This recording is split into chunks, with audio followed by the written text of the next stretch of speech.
I'm Mackenzie, 33, female. I live in a quiet city, in a condo that I love, filled with books and plants. As a philanthropy advisor, my entire career is built on a foundation of trust and diligence, helping wealthy individuals and foundations direct their money towards meaningful causes.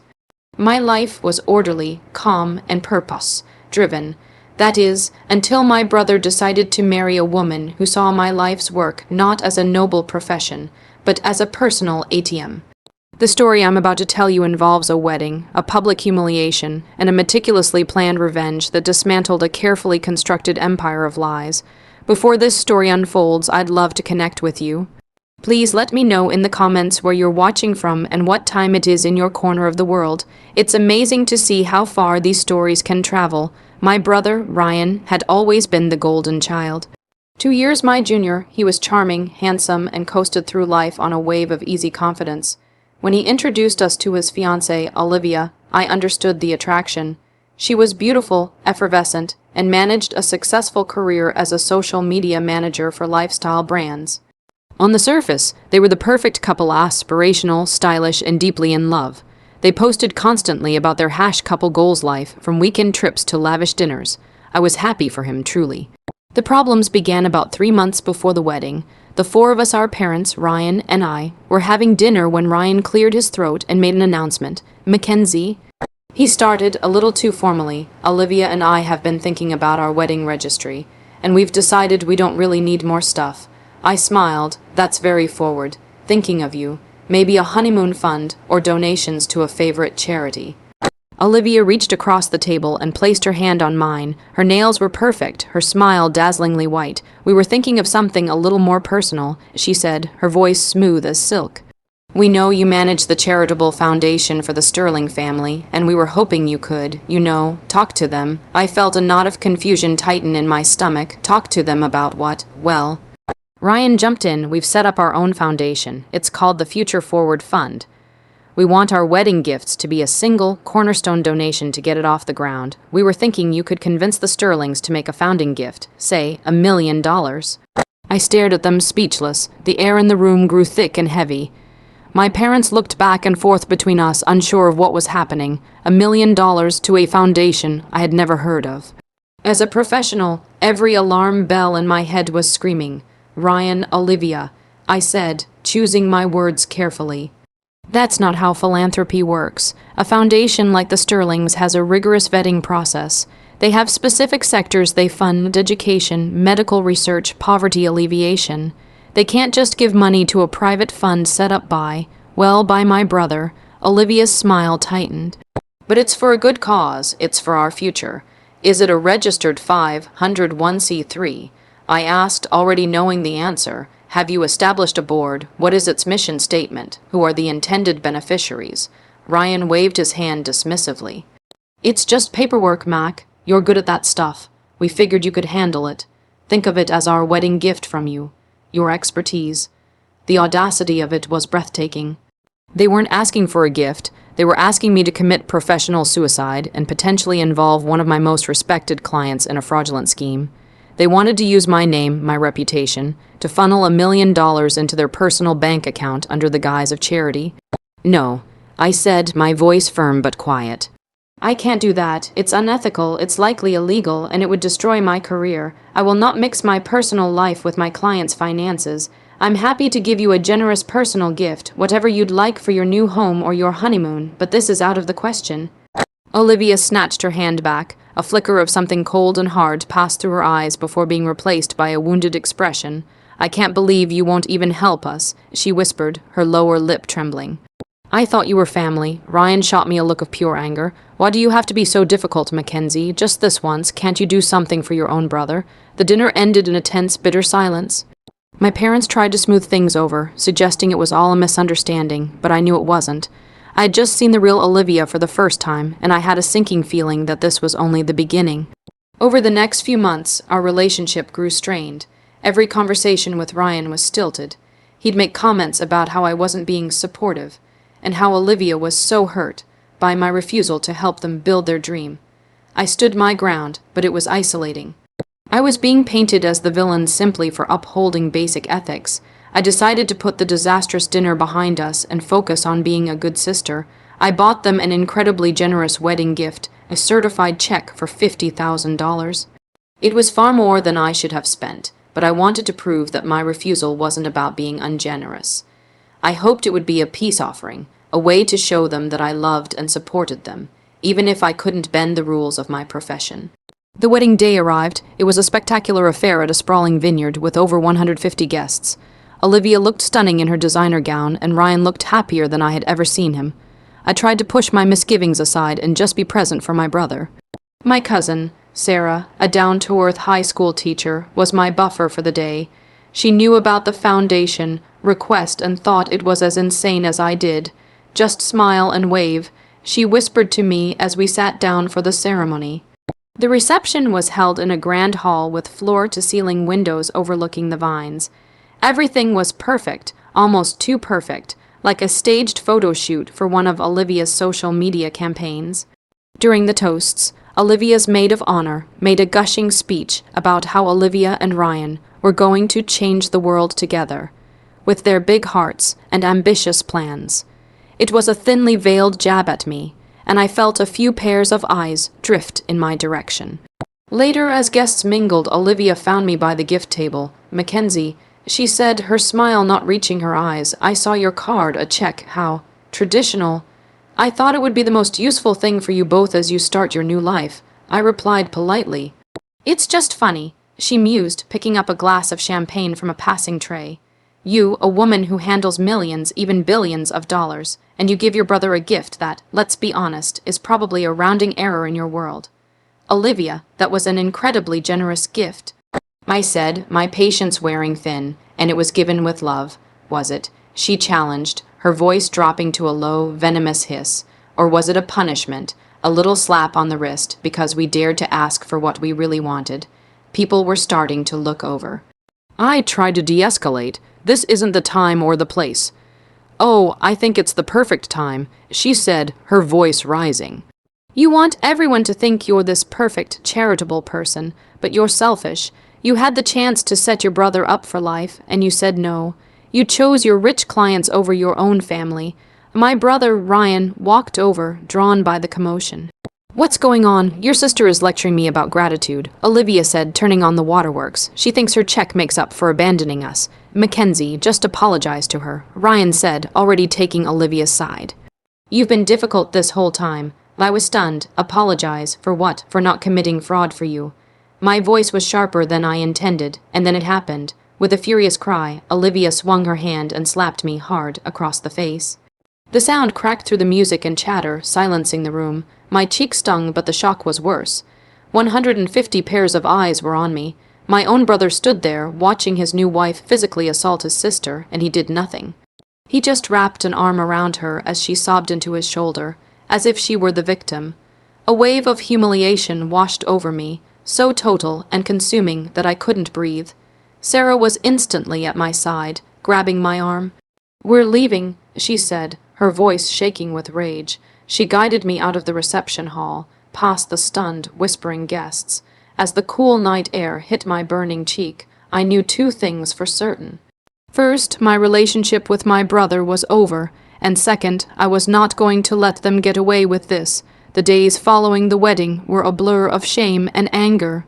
My phone was flooded with texts and missed calls, some from concerned relatives, others from my parents, urging me to be the bigger person and make peace for the sake of the family. They reported that Ryan and Olivia's official story was that I had been drinking, became jealous and aggressive, and that Olivia had only reacted to protect herself. The lie was so blatant, so audacious, it left me breathless. They weren't just content with humiliating me, they were determined to destroy my reputation as well. I ignored them all. The only person I spoke to was Sarah. We met for coffee a week later, my cheeks still faintly bruised.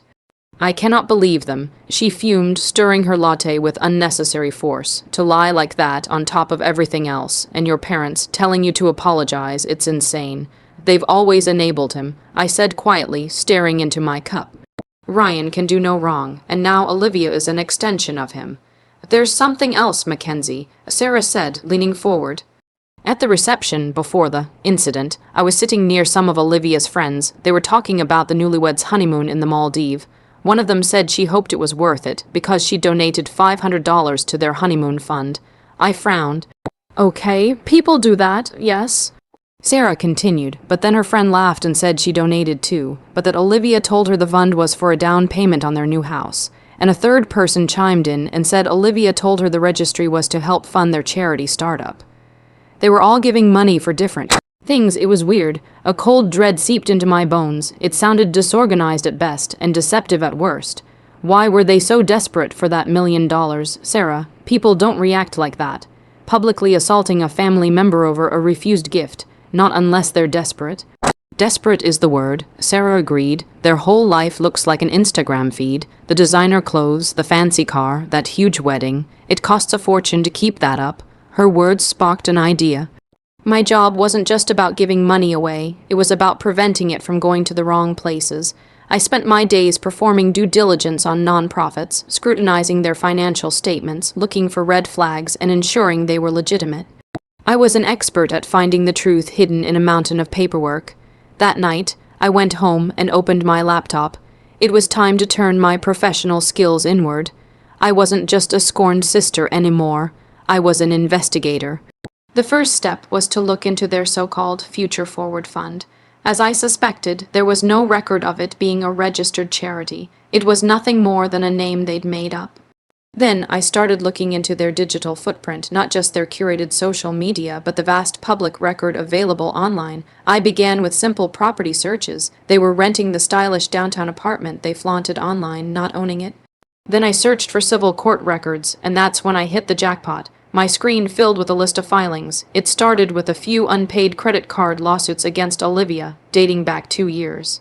The amounts were substantial, tens of thousands of dollars, but it got worse. I found a recent filing against both Ryan and Olivia, an eviction notice from a previous luxury apartment for months of unpaid rent.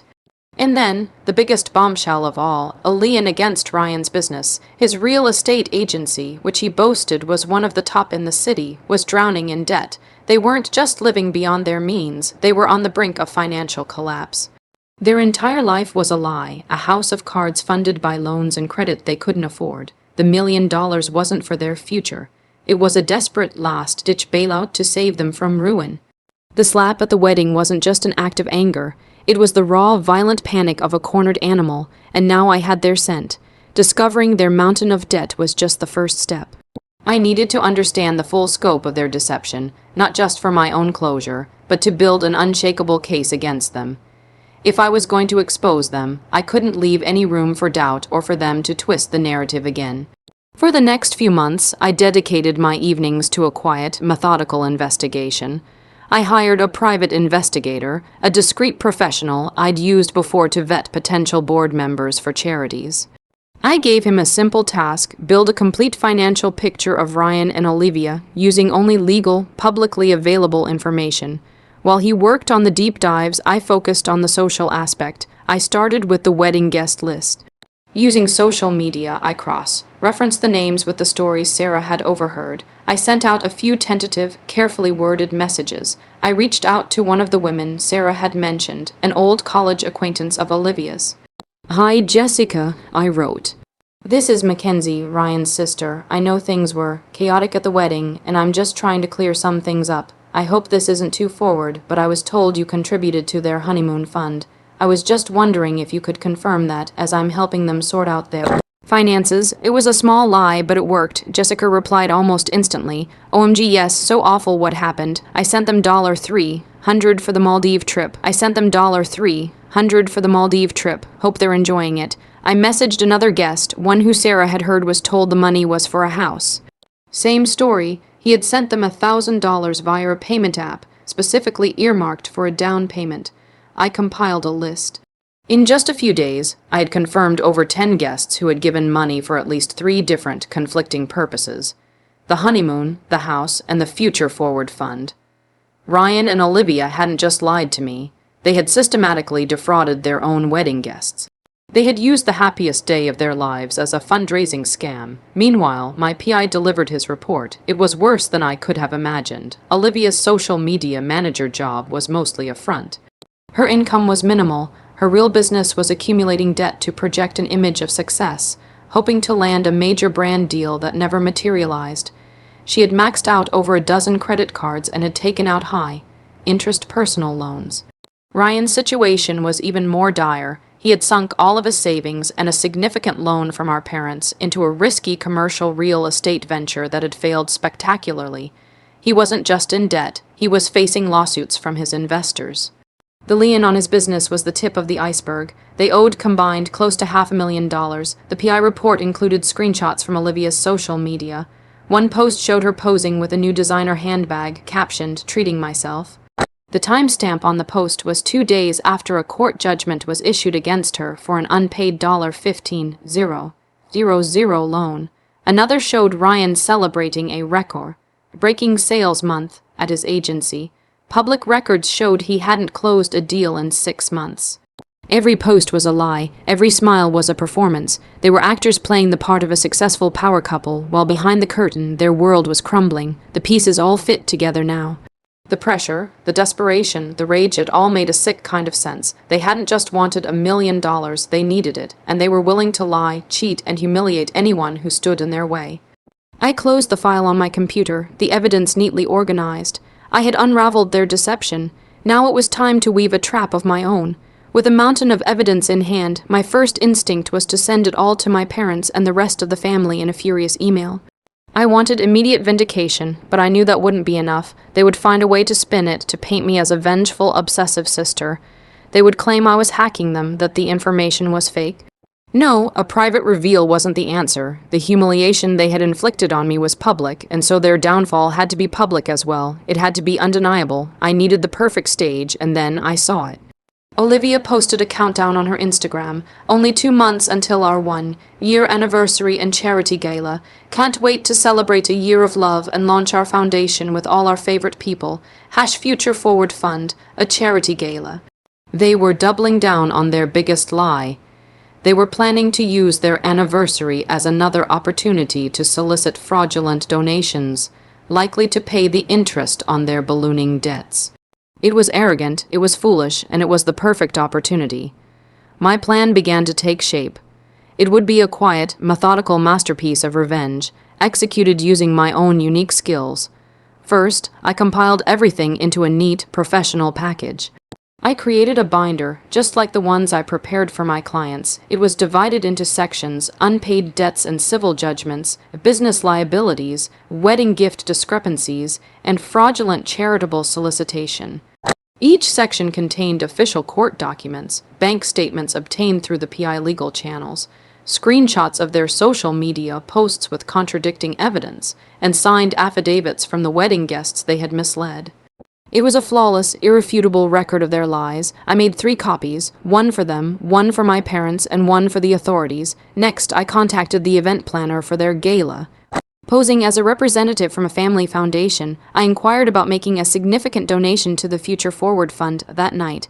I told them I wanted it to be a surprise for the happy couple and asked to be given a moment at the microphone to announce the gift. The planner, thrilled at the prospect of a large donation, readily agreed. Of course, they'll be so surprised. She said she had no idea what kind of surprise I had in store. Finally, I spoke with my parents. I didn't show them the evidence yet. I simply told them that I had been doing a lot of reflection and that I wanted to make things right with Ryan and Olivia. I told them I would be attending the anniversary gala to publicly apologize and present them with a gift that would finally give them the future they wanted. My parents were overjoyed, practically weeping with relief. They called Ryan immediately to tell him the good news. I could only imagine his and Olivia's smug satisfaction. They would be expecting me to come crawling back, check in hand, ready to finally fund their lifestyle. They thought they had won. They thought they had broken me. They had no idea I wasn't coming to their party with a white flag. I was coming with a bomb. The night of the gala arrived. It was held at an expensive downtown art gallery, another rented facade for a life they couldn't afford. I walked in wearing a simple but elegant black dress, my head held high. I spotted Ryan and Olivia immediately, holding court in the center of the room. They looked like royalty, accepting compliments. Congratulations! When Olivia saw me, her face lit up with a triumphant, malicious smile. She thought my presence was her ultimate victory. I spent the first hour mingling, speaking politely with family members who had once shunned me. I saw my cousin Sarah, who gave me a subtle, questioning look. I just smiled and gave a tiny nod. She knew something was about to happen. Finally, the moment came. The DJ quieted the music, and Ryan and Olivia stood on a small stage, champagne flutes in hand. Ryan gave a sickeningly sweet speech about his incredible, supportive wife, and their amazing first year. Then Olivia took the microphone. Thank you all for coming to celebrate with us and to support the launch of our passion project, the Future Forward Fund. She announced, your generosity tonight will help us build a legacy of giving back. The room erupted in applause. As it died down, the event planner stepped up, and now we have a very special surprise. Ryan's sister, Mackenzie, would like to say a few words and present a special gift. A murmur went through the crowd. All eyes were on me as I walked to the stage. Olivia handed me the microphone, her eyes gleaming with condescending delight. The stage is yours, Mackenzie, she purred. I turned to face the crowd of about 100 people. I took a deep breath. Good evening, everyone. I began, my voice clear and steady. A year ago, at their wedding, Olivia told me I wasn't being supportive of her and Ryan's dream. She said I didn't give them the gift they truly wanted. For a long time, I felt guilty about that.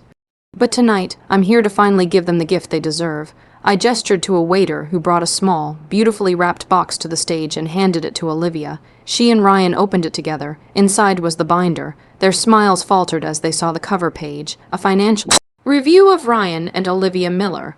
My brother and his wife have spoken a lot about their Future Forward Fund. I continued, my voice resonating through the silent gallery. I work in philanthropy, so I decided to do my due diligence.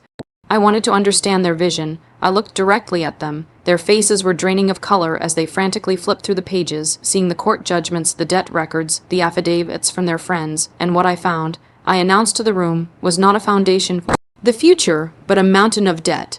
Over $500,000 in personal loans, credit card debt, and failed business ventures. I found a pattern of deception, from lying to investors to defrauding their own wedding guests, soliciting money for a honeymoon, a house, and a charity all at the same time. Gasps rippled through the audience. People started whispering, pulling out their phones. This binder is my gift to you. Ryan and Olivia, it's the truth. It's a record of every lie you've told to maintain this illusion. I turned to my parents, who were staring in horror. I also have a copy for you, Mom and Dad. It includes the details of the loan you gave Ryan for his business, which he lost 6 months before he even asked for it. My father looked like he was going to be sick. The slap I received at the wedding wasn't about a gift. I concluded, my voice ringing with finality. It was the desperate act of two people terrified of being exposed, so here is my final gift, exposure. Copies of this binder have been sent to the State Attorney General's office to investigate your fraudulent charity, and to every guest you scammed. A toast, I said, raising an imaginary glass to Ryan and Olivia. May you finally have the future you've worked so hard to create. I placed the microphone back on the stand and walked off the stage. The room was in absolute chaos. People were shouting, pointing, and staring at the disgraced couple. Olivia was sobbing, and Ryan stood frozen, the binder hanging limply from his hand. I didn't look back. I walked straight out of the gallery into the cool night air, and for the first time in a year, I felt like I could breathe again. The fallout was immediate and catastrophic, exactly as I had planned. The charity gala ended with Ryan and Olivia fleeing their own party amidst a storm of accusations from their former friends and family. The story became the talk of our social circle, a spectacular implosion fueled by gossip and the undeniable evidence I had provided. The legal consequences came next. The Attorney General's office did, in fact, launch an investigation into the Future Forward Fund for fraudulent solicitation. While they didn't end up filing criminal charges, the threat was enough to force Ryan and Olivia to pay back every cent they had taken from their wedding guests, which only pushed them further into financial ruin. They were forced to declare bankruptcy within 6 months. Their rented apartment, their fancy car, and Olivia's designer wardrobe were all repossessed. Their carefully curated online life vanished overnight. My relationship with my parents was the most complicated casualty. For weeks, they were furious with me for the public nature of my revenge. You could have handled this privately. My mother cried over the phone. I tried to handle it privately when I said no a year ago. I replied calmly. They chose to make it public when Olivia slapped me in front of 150 people. Eventually, after the full truth of Ryan's financial deception, including how he had lied to them about his failing business to get their money sunk in, their anger shifted. They felt betrayed by him and foolish for having been so blind. Our relationship is still strained, but we are slowly, cautiously rebuilding it on a foundation of honesty. They have apologized to me, and I have started to forgive them. As for Ryan, he called me once, about a month after the party. His voice was hollow, stripped of its usual charm. He didn't yell. He just asked, "Why, Mac? Why did you have to destroy us?" "You built your life on a foundation of lies." I told him, my voice devoid of emotion. "Lies destroy themselves." I just held up a mirror. He hung up, and I haven't heard from him since. I learned through Sarah that he and Olivia moved to a different state to escape their shame and their creditors. Their marriage, built on such a fragile premise, apparently survived. I suppose they deserve each other. Cutting my brother out of my life was like amputating a limb that had become toxic. It was painful, but necessary for my own survival. In the quiet that followed, I found peace. I poured myself into my work, finding solace in helping real charities do real good in the world. My friendship with Sarah deepened, and she and my other true friends formed a protective circle around me. I don't know if what I did was right, in the grand moral sense, but I know it was necessary for me. I reclaimed my name, my dignity, and my peace of mind. I learned that sometimes the most charitable act can perform is to stop enabling those who cause harm, even if they're family. My life is quiet again, but it's a strong quiet, an authentic one. And it's a future I built for myself, honestly and without deception.